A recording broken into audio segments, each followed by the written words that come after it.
ඔයාලා සියලු දෙනාටම ඉතින් අද මං කියලා දෙනවා ඔයාලා පදින වාහනේ එන්ජින් එකේ තියෙන බෝර් එක බෝර් කරනවා කියලා කියන්නේ මොකක්ද? එහෙම නැත්නම් රීබෝරින් කරනවා කියලා කියන්නේ මොකක්ද කියලා. අන්න ඒක ගැන තමයි මෙන්න මේ වීඩියෝ එකෙන් අද මං ඔයාලා හැමෝටම කියලා දෙන්නේ. එහෙනම් ඉතින් අපි වැඩි කතාවක් නැතුව අපේ වීඩියෝ එකට යමු. අපි දැන් ඉස්සෙල්ලම බලමු මෙන්න මේ බෝර් එකක් කියන්නේ මොකක්ද කියලා. මෙන්න මේකට තමයි බෝර් එක කියලා කියන්නේ. එතකොට මෙන්න මේ බෝර් එක ඇතුලේ තමයි මෙන්න මේ පිස්ටන් එක වැඩ කරන්නේ. මෙන්න මේ පිස්ටන් එක ඉහළ පහළ යන්නේ. එතකොට වාහනේ තියෙන මෙන්න මේ බෝර් එක අපි බෝර් කරන්න ඕනි කියලා දැනගන්න තියෙන ප්‍රධානම හේතුවක් තමයි ඔයාලගේ වාහනේ එන්ජින් එකේ තියෙන එන්ජින් ඔයිල් ටික අඩු වෙන්න පටන් ගන්නවා. එන්ජින් එකේ තියෙන එන්ජින් ඔයිල් අඩු වෙන්න බලපාන ප්‍රධානම හේතුවක් තමයි මෙන්න මේ බෝර් එක සහ පිස්ටන් එක. මෙන්න මේ බෝර් එක සහ පිස්ටන් එක ගෙවිලා තිබ්බොත් හරි මෙන්න මේ බෝර් එකයි පිස්ටන් එකයි කැපිලා තිබ්බොත් හරි අනිවාර්යයෙන්ම වාහනේ තියෙන එන්ජින් ඔයිල් ටික අඩු වෙන්න පටන් ගන්නවා. ඒක ප්‍රධානම හේතුවක්. එතකොට තමයි අපි අනිවාර්යෙන් එක්කෝ බෝර් එකක් අලුතෙන් දාන්න ඕනි. එහෙම නැත්නම් තියෙන බෝර් එකම රීබෝරින් මැෂින් එකකට දාලා බෝර් කරලා අලුතෙන් පිස්ටන් එකක් දාලා හයි කරන්න ඕනි. මෙන්න මේ බෝර් එකක් එකපාරක්වත් කපන්න නැතුව නෝට් එකේ තියෙනවා නම් අන්නේ බෝර් එකක් අපිට ප්‍රධාන ආකාර කිහිපයකට කපන්න පුළුවන්. එකක් තමයි 25, ඊට පස්සේ 50, ඊට පස්සේ 75, ඊට පස්සේ 100.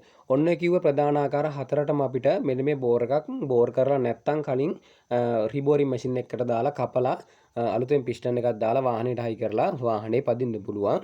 මම දැන් ඔයගොල්ලන්ට කියලා දෙන්නම් මෙන්න මේ බෝර් එකක් රීබෝරින් කරනවා කියන්නේ මොකක්ද කියලා. එහෙම නැත්නම් මෙන්න මේ බෝර් එකක් බෝර් කරනවා කියලා කියන්නේ මොකක්ද කියලා. මෙන්න මේ බෝර් එකක් බෝර් කරනවා කියලා කියන්නේ දැන් ඔයාලගේ ගෙවිච්ච බෝර් එක හරි කැපුණ බෝර් එක හරි අරගෙන යන්න ඕනේ අපි ලංකාවේ තියෙනවා රීබෝරින් මැෂින් තියෙන තැන්. එන්නේ රීබෝරින් මැෂින් තියෙන තැනකට අරගෙන ගිහලා එහෙම නැත්නම් බෝර් කරන තැන් තියෙනවා. එන්නේ බෝර් කරන තැනකට අරගෙන ගිහිල්ලා මෙන්න මේ බෝර් එක ඒ මැෂින් එකට දාලා ඉවර වෙලා දැන් ඔයාලගේ හිතන්න ඔයාලගේ බෝර් එක තියෙන නෝට් එකේ. ඒ කියන්නේ ඔරිජිනල් නෝට් එකේ තමයි බෝර් එක තියෙන්නේ. බෝර් එක නෝට් එකේ තියෙනවා නම් රීබෝරින් මැෂින් එකෙන් ඒ බෝර් එක කපනවා 25ට. මැෂින් එක ඒ කපනවා කියන්නේ මෙන්න මේ බෝර් එක ඇතුලේ තියෙන සිලින්ඩරේ විශාල කරන එක තමයි ඇතුලේ කටලා ලොකු කරන එක තමයි කරන්නේ. ඒ කියන්නේ අර මැෂින් එකෙන් එක කපලා ලොකු කරනවා. ඒ ලොකු කරලා ඉවරලා ඒ කපපු සයිස් එකට හරියන පිස්ටන් එකක් දාන එක තමයි මෙන්න මේ රීබෝරින් කරනවා කියලා කියන්නේ. ඔන්න ඕක තමයි සරලම දේ මෙන්න මෙතනදී සිද්ධ වෙන. එතකොට ඔයාලගේ බෝර් එක නෝට් එකේ නැතුව කලින් බෝර් කරපු බෝර් එකක් නම් අපි උදාහරණයක් විදිහට කියමු කලින් බෝර් කරලා තියෙනවා නම් 50ට ඒක ආපහු බෝර් කරනකොට රීබෝරින් මැෂින් එකෙන් කපන්නේ 75ට. ඒ කියන්නේ 50ට කපපු බෝර් එක තවත් වැඩි කරලා 75ට කපනවා.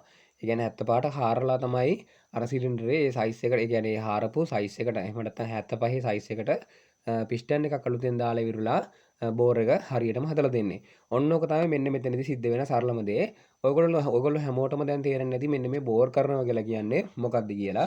මෙන්න මේ බෝර් එකක් කලින් බෝර් කරලා තියෙනවද නැද්ද කියලා අපිට බලා ගන්න පුළුවන් ක්‍රමයක් තියෙනවා. ඒක තමයි මෙන්න මේ පිස්ටන් එකේ උඩ ගහලා තියෙනවා කලින් බෝර් කරපු ප්‍රමාණයේ සයිස් එක. ඒ කියන්නේ කලින් 25ට කපලා තියෙනවා නම් පිස්ටන් එකේ 25 කියලා ගහලා තියෙනවා. 50ට කපලා තියෙනවා නම් 50 කියලා ගහලා තියෙනවා. 75ට කපලා තියෙනවා නම් 75 කියලා ගහලා තියෙනවා. ඒ වගේම තමයි 100ට කපලා තියෙනවා නම් මෙන්න මේ පිස්ටන් එකේ උඩ ගහලා තියෙනවා 100 කියලා. එතකොට තවත් කට්ටියට තියෙන ප්‍රශ්නයක් තමයි ඇත්තටම කිව්වොත් මෙන්න මේ බෝර් කරන එකද හොඳ එහෙම නැත්නම් බෝර් එකක් අලුතෙන් තියෙන එකද හොඳ කියලා. ඒකටත් මම උත්තරේ දෙන්නම්. ඇත්තටම කිව්වොත් බෝර් කරනවට වඩා බෝර් එකක් ඒ කියන්නේ කම්පැනි හොඳ අලුත් බෝර් එකක් තියෙන එක තමයි ගොඩක්ම හොඳ. මොකද කම්පැනි බෝර් එකකින් අපි අවුරුදු 5ක් පැද්දොත් එහෙම වාහනේ බෝර් කරලා ඉවරලා අපිට පදින්න පුළුවන්කම තියෙන්නේ අවුරුදු 3ක් 2කමාරක් එක ඔයගොල්ලෝ වාහනේ පාවිච්චි කරන විදිහ අනුව වෙනස් වෙන්න පුළුවන්. එන්නේ විදිහට තමයි එන්නේ දේ සිද්ධ වෙන්නේ. එතකොට දැන් මෙතනදී තවත් දෙයක් විශේෂයෙන්ම කියන්න ඕනේ. ලංකාවේ ඉන්න රීබෝරින් කරන බාසුන් නැහැලා. ඒ කියන්නේ රීබෝරින් මැෂින් තියෙන තැන්වල වැඩ කරන කට්ටිය හැමෝටම මෙන්න මේ රීබෝරින් කියන දේ හරියටම කරන්න බෑ. ඒකත් ඇත්තටම කිව්වොත් කලාවක්. එතනදී වෙන්නේ දැන් අර මම ඔයගොල්ලන්ට කිව්ව විදිහට තමයි මේ බෝර් කරන දේ සිද්ධ වෙන්නේ. එතකොට මෙන්න මේ බෝර් එක හරියටම බෝර් කරේ නැත්තම් අනිවාර්යයෙන්ම වාහනේ ඔයිල් පිච්චෙන්න පටන් ගන්නවා. මම දැකලා තියෙනවා ගොඩක් කට්ටිය ඒ කියන්නේ රීබෝර් කරන තැන් වලින් පිස්ටන් එක හිරට යන විදිහට බෝර් කරලා දෙනවා. ඒ කියන්නේ දැන් අපි උදාහරණයක් විදිහට කිව්වොත් බෝර් එක 25ට කැපුවා නම් ඒ 25 පිස්ටන් එක උඩින් සිලින්ඩරේ දැම්මම ඒ කියන්නේ රින්සෙට් එක නැතුව සිලින්ඩරේ උඩට දැම්මට පස්සේ නිකම්ම පහළට පිස්ටන් එක ලිස්සලා යන්න ඕනි. එහෙම යන්නේ නැහැ කියන්නේ අනිවාර්යෙන් ඒ බෝර් කිරිල්ලේ වැඩක් නැහැ. මොකද පිස්ටන් එක හරියට ඒ කියන්නේ කිසිම තදගතියක් නැතුව බෝර් එකේ උඩ පහළ දුවන්න ඕන රින්සෙට් එක නැතුව. එන්න ඒ විදියට හරියටම බෝර් කරන්නත් හැමෝටම බෑ. ඒක නිසා ඔයගොල්ලෝ හොඳ පළපුරුද්ද තියෙන තැනකට දීලා ඉවරලා මෙන්න මේ බෝර් එකක් රීබෝරින් කරගන්න. ඒ වගේම තමයි විශේෂයෙන්ම කියන්න ඕනේ මෙන්න මේ බෝර් කරලා ඉවර වෙලා අපි පිස්ටන් එකේ රින්සෙට් එකක් පිස්ටන් එකේ කියන්නේ කම්ප්‍රෙෂර් රින් එකක් අරගෙන ඉවරලා මෙන්න මේ බෝර් එක ඇතුළට දාලා පිස්ටන් එක ඇතුළට බසලා බලන්න ඕනේ රින් එකේ ගැප් එකේ වාසිය කොහොමද කියලා. පිස්ටන් රින් එක ගොඩක්ම හිර තියෙනවා නම් ඒ බෝර් කිරිල්ලෙන් සත පහක වැඩක් නැහැ. ඒක නිසා අනිවාර්යයෙන්ම මෙන්න මේ පිස්ටන් එකේ රින් එකේ තියෙන එන්ඩ් ගැප් එක සාමාන්‍ය ප්‍රමාණයට තියෙන්න ඕනි. ඒ කියන්නේ අවශ්‍ය ප්‍රමාණයක් තියෙන මේ ප්‍රමාණයට තියෙන්න ඕනි. ගොඩක්ම මෙන්න මේ රින් එකේ එන්ඩ් ගැප් එක ගොඩක්ම තදට හිරට තිබ්බොත් එහෙම කියන්නේ කිසිම ස්පේස් එකක්වත් නැතුව තිබ්බොත් එහෙම අනිවාර්යෙන්ම ඔයාලගේ වාහනේ බෝර් එක සීස් වෙන්න පටන් ගන්නවා ආපහු. ඒ කියන්නේ ඔයිල් පිච් වෙන්න පටන් ගන්නවා, බෝර් එක හිර වෙන්න පටන් ගන්නවා. ඔය වගේ ප්‍රශ්න ගොඩකට මුහුණ දෙන්න සිද්ධ වෙනවා.